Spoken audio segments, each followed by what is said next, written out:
Hey everybody, and welcome to another episode of Deckin Around the Plug. Today, we are really excited to sit down with Kellar O'Neil to talk about the latest release from Marvelous Decks, the 2020 playing cards. But before we jump into it, make sure to like the video and subscribe to the channel.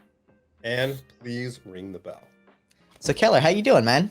Great. I started going down a spiral when Steve put that card back up, so which is a good thing, I guess. Pretty It's very trippy, hypnotic. right? Yeah, it's very hypnotic. I dig it, man. It's got this like great like vibe to it. Really, it's a fun looking deck. It almost reminds me of something like an intro you'd see for like the Twilight Zone back in the day.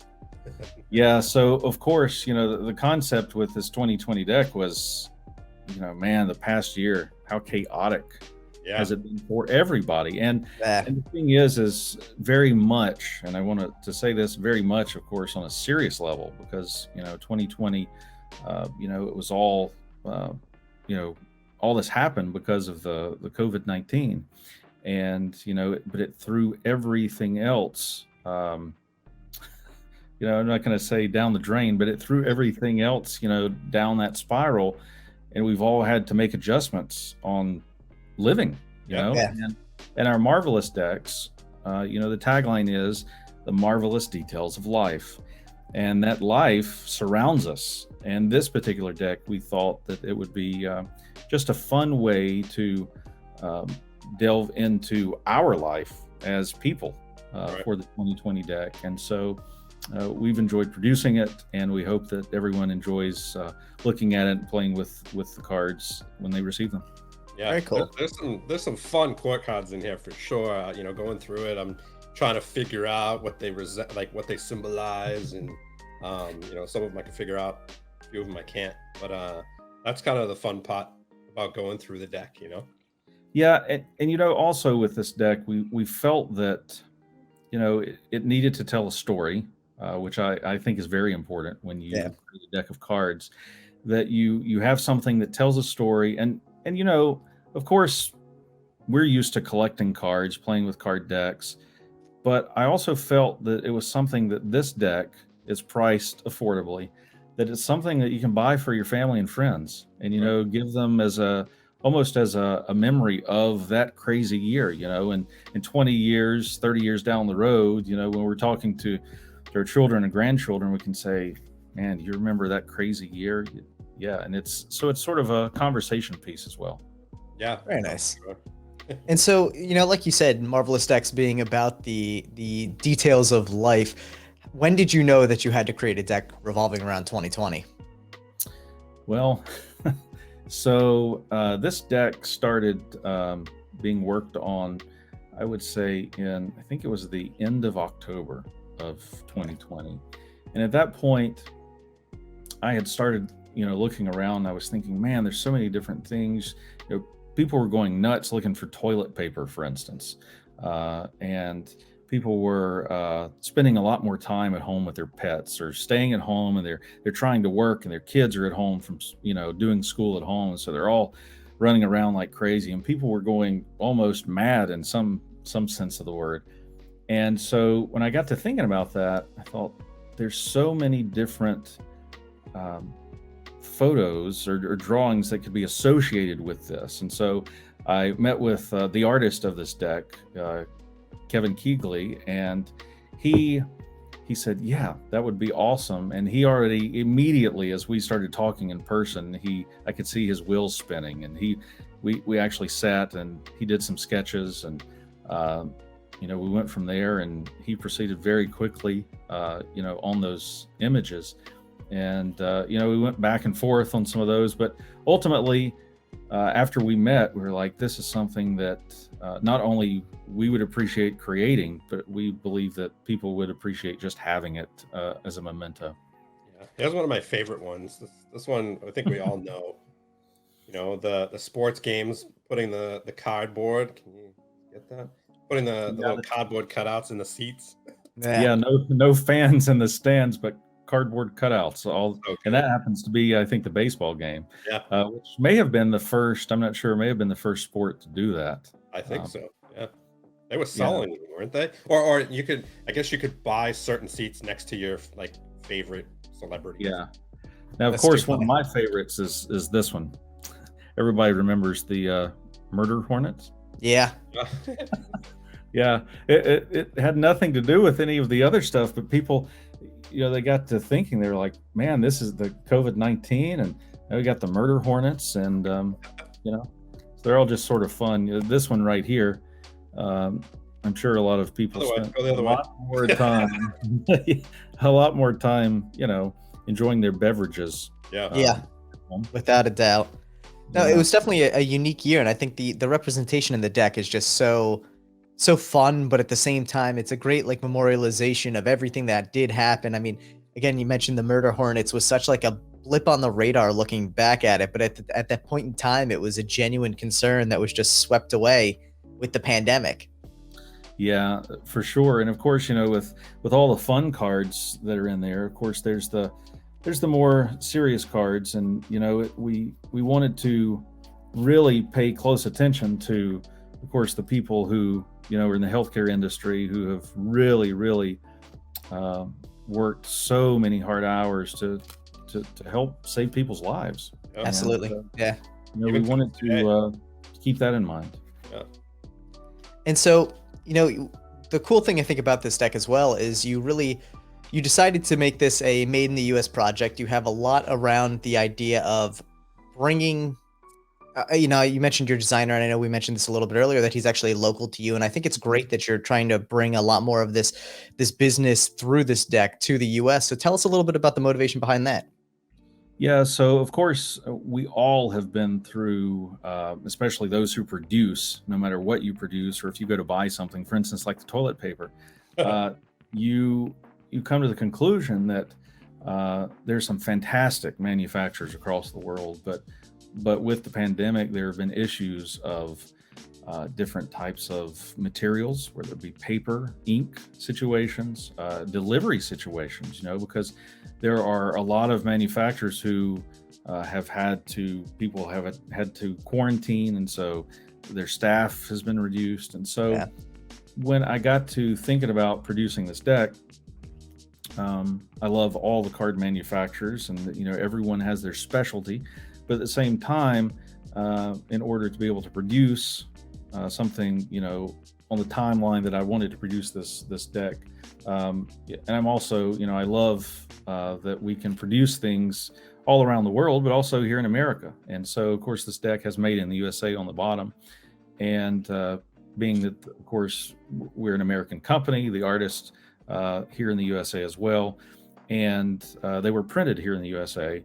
Nice. And so it's great to be able to collaborate and to get something. And anyone who has produced a deck of cards, and whether or not you're doing it for collectability, for playability, for cardistry, for magic, all of those different card decks are, everyone has their style. Everyone likes different card stocks. Everyone Absolutely. likes different finishes. And so this deck, I think we printed this deck with shuffled ink. And I was honestly amazed by, the paper stock that's used with these. These are a linen finish, and they also, they're just very smooth. They fan very well. I think they riffle very well, and I think but they're also, again, this is a deck that you're just gonna narrow pretty quickly. most people are gonna collect with them. Yeah. Yeah. So. And I mean, I think, obviously being a mentalist and being a performer, you deal with playing cards on a pretty regular basis. So for you to say that they feel good isn't just, hey, I played with them a little bit. It's an actual, you have experience in dealing with playing cards. So there's that feel to them that you enjoy. Yeah. Is it something that, have you tried a lot of different like kind of stocks over time with this in mind to try and fit these timelines? Yeah, so of course, every manufacturer has different stocks, as we mentioned, and different finishes. And so really and truly, when you look at creating a card deck, you want it to fit different things. You want it to be able to be playable and look pretty. And for a lot of people, as we mentioned, smell nice. Yeah. But in the same facet of all of that, you want to be able to create a card deck that people can just enjoy. And I'm a big believer that card decks are, when you actually put it in the big scheme of things, the card decks that I produce now and in the future, really, I want them to be, almost in the realm of just an art piece, something that you may not, you may not play a game of poker with this card deck. You may not do fancy cardistry work with it, but it's something that you can hold, and it's a nice deck of cards. And so I think that, again, every card deck has a different reason, different purpose. Of course, with our marvelous card deck that we're, producing with the hummingbird feathers, that card deck has sort of a different thought process of more geared towards cardistry, and so it's a different kind of a thing. And plus, it's a different process, and that's the whole thing too. When you get through processes of printing cards, there are only some manufacturers who can produce cards with cold foil, and some can produce metallic inks, and some can just print CMYK inks. So, I think there's different reasons to go with different manufacturers. Absolutely. And I think you see that with other producers of card decks as well. And you also have to be efficient with your time to be able to produce a product that you can get into people's hands. For sure. Here's the thing, Tal and I have talked about this many times on different shows, and one thing we're always curious about is how these smaller print shops are printing decks of cards, and we have run into the scenario where maybe someone like MPC or Shuffled Ink, or they may have been printed on a certain type of stock that wasn't really easy to handle in the past. But I think they take a lot of feedback, they learn and they grow, and then they create great products. And I definitely can say, I handled an old Shuffled Ink deck, and it was horrible. It was horrible. And then when you told me about this, I was very skeptical, and then I got the deck, and I was very surprised. So the deck does handle great right out of the box. It is a little stiffer, which, whatever, we can't expect everything to be crushed in, B9 slimline from. Again, some people prefer the crush, some people don't. And right. But this feels great, dude. It fans. One of the big tests that I always do is does it farrow easily? And like, this farrows super easily. It fans great. And I was definitely surprised. So I'm excited that they've definitely stepped up their game and made a deck that's usable in my eyes.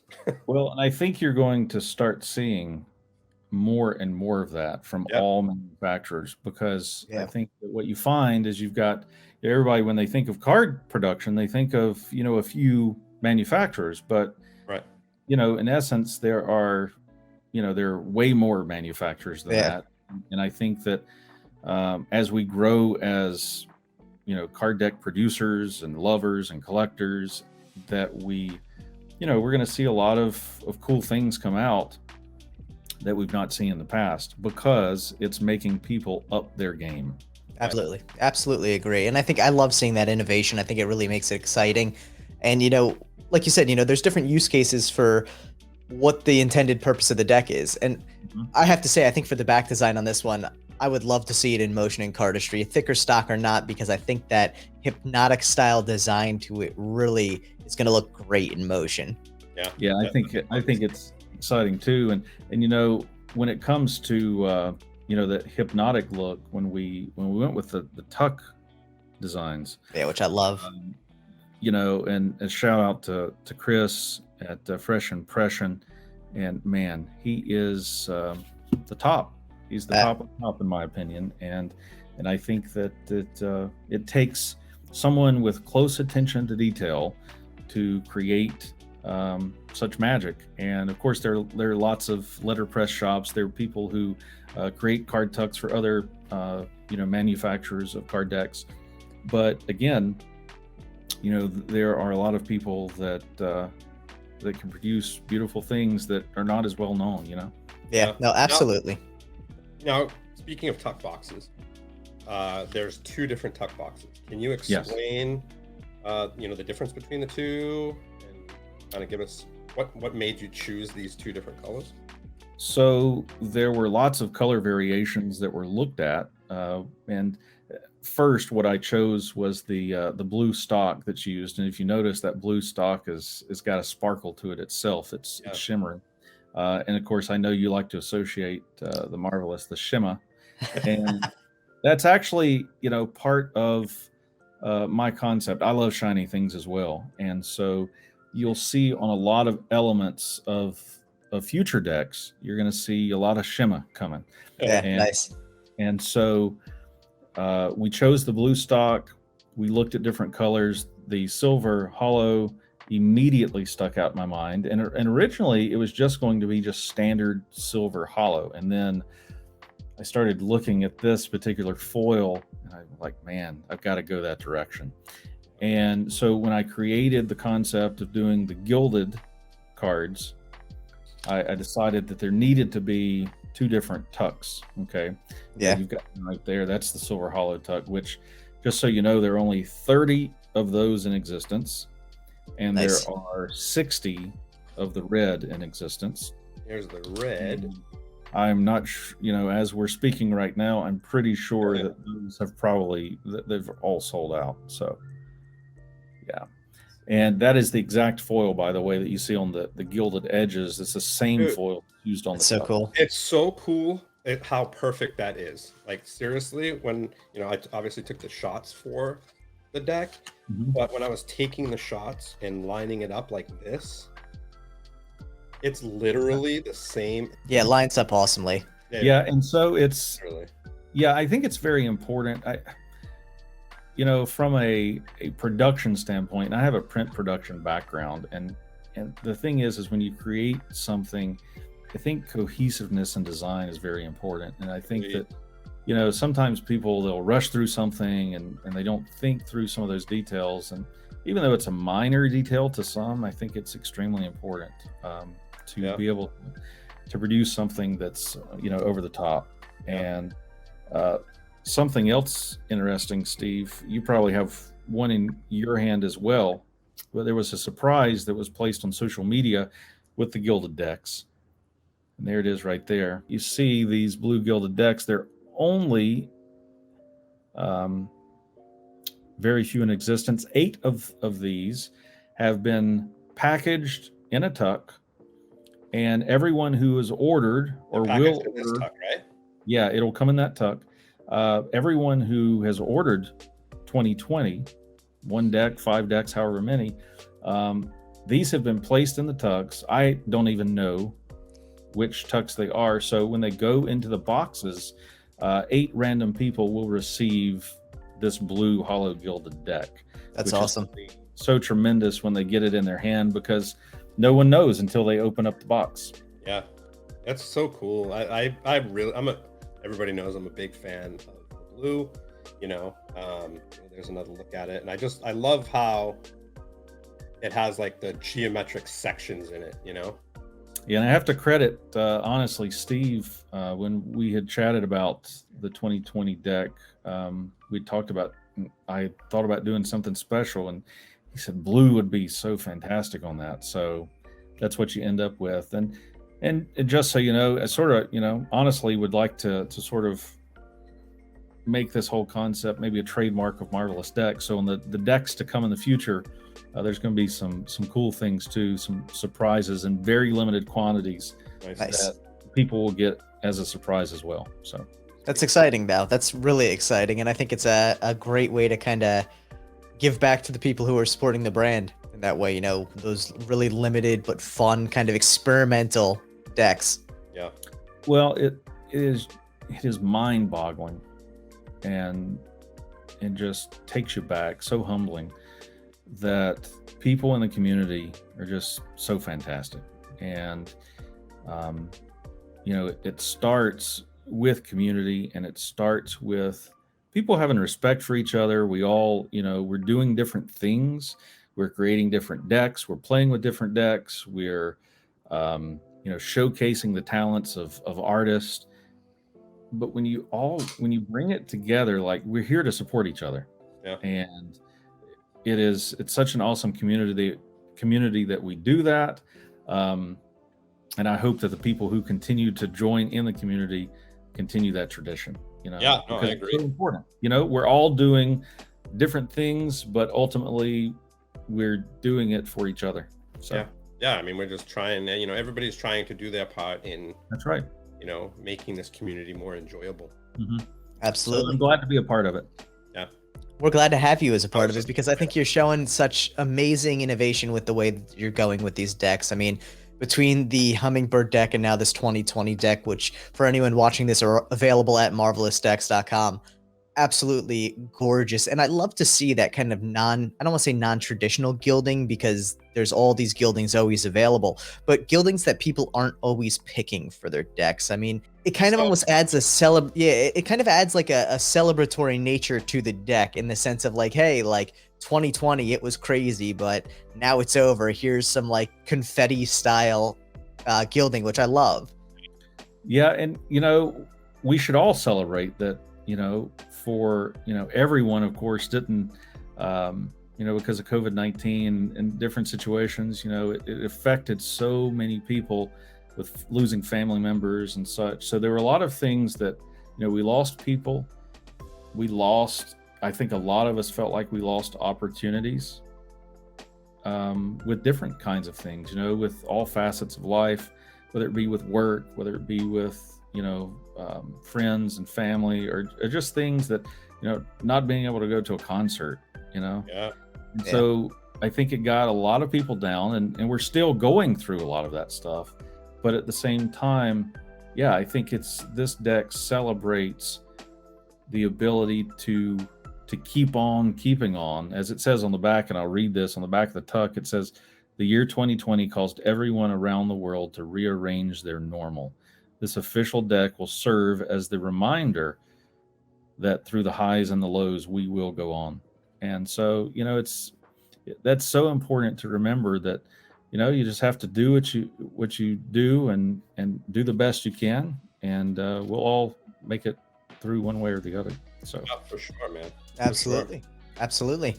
Well, and as we mentioned, for anyone who's looking to pick up these 2020 decks, you can find them at marvelousdecks.com. While you're there, you can also see the progress on the Hummingbird deck, and just make sure to follow as well to see what else is coming out from Marvelous Decks, because I know so far you're pretty much 2 for 2 in my book, Kellar. I think it's been amazing to see what you guys are coming out with, and I'm excited always to see what else you have in store.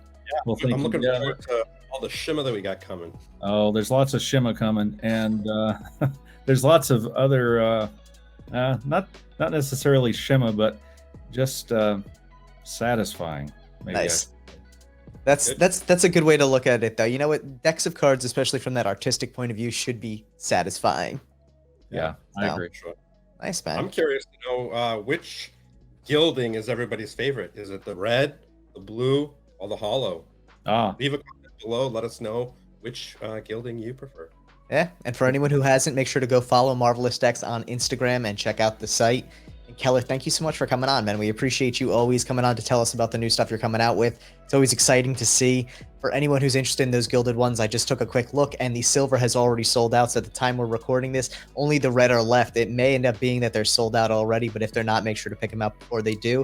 Like Kellar said, there's only 60 of those in the world, so that's going to be a pretty rare deck there. Yeah, thank you guys so much. I appreciate it, and I'll talk to you guys soon. Yeah. She will. Thanks, everyone. Make sure to like the video and subscribe to the channel.